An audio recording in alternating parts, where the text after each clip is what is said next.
4월 29일 토요일 하나님께서 우리에게 주신 말씀 함께 묵상하도록 하겠습니다. 성경 민수기 20장 1절부터 13절까지입니다. 첫째 달에 이스라엘 자손 곧 온 회중이 신 광야에 이르러 백성이 가데스에 머물더니 미리암이 거기서 죽음에 거기에 장사되니라. 회중이 물이 없으므로 모세와 아론에게로 모여드니라.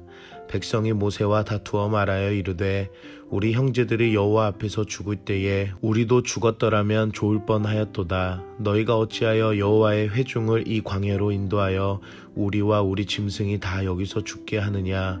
너희가 어찌하여 우리를 애굽에서 나오게 하여 이 나쁜 곳으로 인도하였느냐.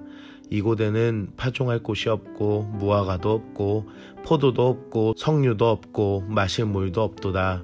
모세와 아론이 회중 앞을 떠나 회막문에 이르러 엎드리매 여호와의 영광이 그들에게 나타나며 여호와께서 모세에게 말씀하여 이르시되 지팡이를 가지고 내 형 아론과 함께 회중을 모으고 그들의 목전에서 너희는 반석에게 명령하여 물을 내라 하라. 네가 그 반석이 물을 내게 하여 회중과 그들의 짐승에게 마시게 할지니라. 모세가 그 명령대로 여호와 앞에서 지팡이를 잡으니라. 모세와 아론이 회중을 그 반석 앞에 모으고 모세가 그들에게 이르되 반역한 너희여 들으라. 우리가 너희를 위하여 이 반석에서 물을 내랴 하고 모세가 그의 손을 들어 그의 지팡이로 반석을 2번 치니 물이 많이 솟아나오므로 회중과 그들의 짐승이 마시니라. 여호와께서 모세와 아론에게 이르시되 너희가 나를 믿지 아니하고 이스라엘 자손의 목전에서 내 거룩함을 나타내지 아니한 고로 너희는 이 회중을 내가 그들에게 준 땅으로 인도하여 드리지 못하리라 하시니라. 이스라엘 자손이 여호와와 다투었으므로 이를 무리바 무리라 하니라. 여호와께서 그들 중에서 그 거룩함을 나타내셨더라. 오늘 본문 20장은 마지막 광야인 신광야의 이야기로 시작이 됩니다. 홍해에서 시내산, 그리고 시내산에서 가데스까지, 그리고 오늘 본문인 20장은 가데스에서 요단강 동편의 여정을 시작하는 이야기입니다. 그리고 이스라엘의 새로운 세대를 중심으로 광야의 여정이 시작이 됩니다. 본문의 시작은 미리암의 죽음으로 시작됩니다. 지난 이스라엘 백성들의 원망으로 다시 광야의 삶이 시작됨과 동시에 미리암, 아론, 모세의 순서로 가나안 땅에 들어가지 못함을 보게 됩니다. 미리암은 어린 모세가 담긴 바구니를 구해낸 사람이었으며 홍해를 건넜을 때에 온 이스라엘 백성의 찬양을 주도한 여자 선지자였습니다.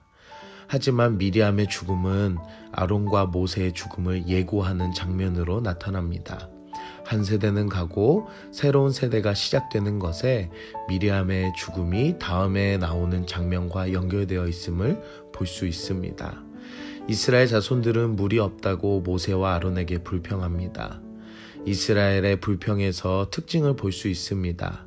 불평은 4절에 죽는 것처럼 생각하고 5절에 나쁜 곳으로 생각하며 모든 것이 없다라고 생각합니다. 광야의 모든 여정이 하나님 안에 있음을 경험함에도 불평이 나옵니다. 하나님 안에 경험하는 것은 하나님께서 살 수 있게 하시며 좋은 곳으로 만드시며 없음에도 있게 하시는 하나님이십니다.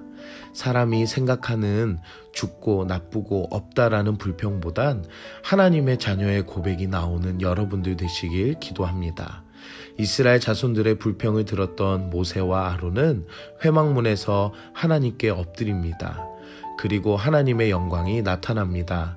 이스라엘의 전 세대는 원망과 불평으로 인하여 심판을 받았지만 지난 하나님의 약속으로 인해 새로운 세대는 하나님의 징벌을 받지 않습니다. 그리고 하나님께서 어떻게 이들에게 물을 먹일지 말씀하십니다. 지팡이를 가지고 회중을 모아라. 그리고 회중 앞에서 반석에게, 원어의 뜻은 그 바위라고 합니다. 그 바위에게 명령하여서 물을 내라고 하십니다. 모세는 하나님의 명령대로 지팡이를 잡습니다. 하지만 모세는 지팡이는 잡지만 하나님의 말씀대로 그 바위에게 명령하는 것이 아니라 이스라엘 백성들을 모아두고 야단을 칩니다. 어떻게 보면 모세의 심정도 이해가 갑니다. 지금껏 불평과 원망에도 하나님은 모든 것을 다 주셨기 때문에 40년간 참아온 자신의 감정이 쏟아져 나오는 모습을 보게 됩니다. 그리고 모세는 회중을 모으라는 지팡이로 반석을 2번 내려칩니다. 하나님은 지팡이로 회중을 모으라고 하셨고 바위 곧 반석을 향하여 명령하여라 라고 말씀했지만 그 말씀에 불순종했습니다. 결국 12절에서 하나님은 모세와 아론에게 나를 믿지 않고 이스라엘 백성에게 거룩함을 나타내지 않았다고 말씀하십니다. 그리고 모세와 아론은 가나안 땅으로 들어가지 못할 것이라고 말씀하십니다. 모세의 심정을 이해하지만 모세의 행동은 하나님 말씀에 불순종했습니다. 하나님의 말씀을 믿지 않고 하나님의 거룩함을 나타내지 않았습니다. 모세가 선지자요 리더이지만 특별한 사람을 위한 특별 사항은 없습니다. 하나님의 말씀을 따르지 않으면 어느 누구에게도 불순종입니다. 결국 미리암의 죽음에서 아론의 죽음, 모세의 죽음으로 3명의 지도자는 가나안 땅에 들어갈 수 없게 됩니다. 오늘 우리는 무엇을 적용할까요? 하나님 말씀 앞에 온전히 순종합시다. 지난 이스라엘의 원망으로 심판하셨던 하나님은 말씀으로 심판하시지 않으시겠다고 약속하셨습니다. 그래서 오늘 이스라엘 자손들의 원망에도 이들은 하나님께 심판받지 않습니다. 모세는 하나님의 명령을 듣고도 자신의 분냄으로 이스라엘 백성들을 향한 하나님의 말씀을 불순종합니다. 하나님의 말씀은 우리의 마음대로 바꿀 수 있는 것이 아님을 보게 됩니다. 내 생각대로 뜻대로 결정하는 모습이 아니라 하나님의 말씀의 뜻을 따라 순종하며 나아가는 여러분들 되시길 기도합니다. 함께 기도하겠습니다. 사랑의 하나님, 오늘도 말씀으로 우리에게 은혜 주시니 감사합니다. 이스라엘의 원망함에도 하나님의 말씀으로 약속하셨기에 심판하지 않으시며 참으시는 하나님, 오늘도 부족하고 연약한 나를 참아주시는 하나님께 감사합니다.